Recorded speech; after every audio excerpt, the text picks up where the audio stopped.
Hi, kids. Okay, Evil Dead. Next up, released 1981, directed by Sam Raimi, written by Sam Raimi. This is Sam Raimi's debut. So theme here with these franchises, right? Night of the Living Dead, George A. Romero's first feature.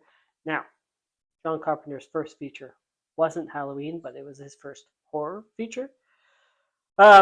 So Raimi is one of those directors growing up, had Super 8 film camera, made Super 8 films with his friends, one of his childhood friends being Bruce Campbell. So he and Bruce want to make a feature film after they graduate high school, and they figure the easiest way to make a film that they could afford to get kind of push their way into the film business would be to make a horror film, right? You can make a cheap horror film, as we've seen Halloween and Night of the Living Dead. Maybe you can make a career out of that.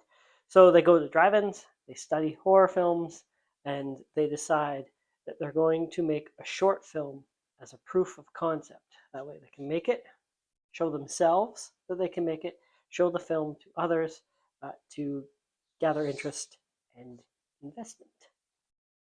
So they make this proof of concept film within the woods, costs about $1,600. That they release in 1978. So at that time, Raimi is about 19, Bruce Campbell is about 20 years old. In Within the Woods, it's fairly similar to Evil Dead, except our lead is played by Ellen Sandweiss. She plays Bruce's girlfriend. Bruce is Bruce in that, not Ash. And Bruce is the first one to pass in Within the Woods. I believe Ellen is the final girl. So they switched the dynamic up a little bit in the film. In the film, by the way, Ellen doesn't even play Bruce's girlfriend anymore. She plays his sister, Cheryl, which is interesting. Um, Anyways, so they make this film. They go around. They manage to get it shown before showings of the Rocky Horror Picture Show, and they show it to anyone who might have some money that they're willing to part with. So, doctors, lawyers, dentists. They beg their family members, all kinds of things. Eventually, Raimi wants at least $100,000 because, of course, they raise about $375,000, which is about on par with the budget of Halloween and Night of the Living Dead. So they're from Michigan, but they end up filming it in a cabin in Tennessee. So the crew of 13, which I believe is counting the 5 cast members, they go to this cabin, film 12 weeks. Everyone stays in the cabin. I believe there was no plumbing in the cabin. It was kind of a little bit of a horror show, maybe, which Raimi was fine with because he thought that would translate well onto the film. So let's talk about the film. I didn't really talk about the plot much in the Halloween one.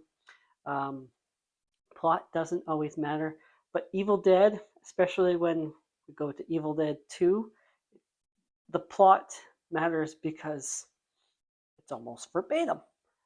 So there's our 5 group of college kids, I am assuming, based on the Michigan University sweater. So they go off to stay in this cabin. They haven't seen the cabin. They arrive at the cabin. So we have Ash Campbell. We have Ash's girlfriend, Linda, Ash's sister, Cheryl, their friend, Scott, and Scott's girlfriend, Shelly. So find this cabin. There is a cellar. In the cellar, they find the Book of the Dead, a book bound in human flesh, written in blood, and a tape recorder, which sort of details the book and what the book does. Ash gives Linda a necklace. Um, they listen to the tape recorder. Some weird things happen. Evil forces. It talks about deadites. The only way to get rid of them is to dismember them. Um, so then there is a tree rape. Linda gets raped by a tree. Yeah, and then she wants to leave. Ash takes her to leave, but the bridge is out, so they can't leave. They gotta stay. Cheryl becomes possessed by a deadite. Deadites are like they're demons. Your demon kind of looks kind of like a zombie. And then later on in Evil Dead 2, the sunlight kills them, so they're like vampires. Anyways, so they lock Cheryl in a cellar. Linda becomes possessed. Uh, Ash has to take her and dismember her, so there's a chainsaw. Can't go through with dismembering her, so he just buries her. She rises from the grave. She jumps up in the air. He knocks her head off with a shovel. Um, and then there's a shotgun. Um, there's the book in the fire, which seems to stop the evil forces. Ash goes out of the cabin, and then the evil force camera approaches him, and that's the end. So we are set up for a sequel. Night of the Living Dead, not really set up for a sequel, although clearly we have one, but you have to have entirely new characters. Halloween, very much, I didn't mention, set up for a sequel, right? Uh, Jamie Lee survives. She's the final girl. Sam Loomis is there, Dr. Loomis. And then Michael Myers gets shot like 5 or 6 times, falls off the balcony, and his body disappears in the camera on all the scenes and the heavy breathing. So that's definitely setting up a sequel. This one, very much setting up a sequel, maybe continuing the story of Ash. So Sam Raimi, let's talk about how this is filmed. Uses a lot of Dutch angles. All of these Raimi trademarks that he'll be known for, the snap zooms, the close-ups, extreme close-ups.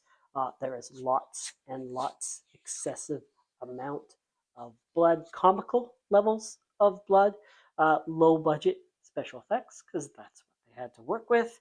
And then there's the Raimi cam, shaky cam approaching you because they could not afford a steady cam, and that's sort of the camera is the evil force.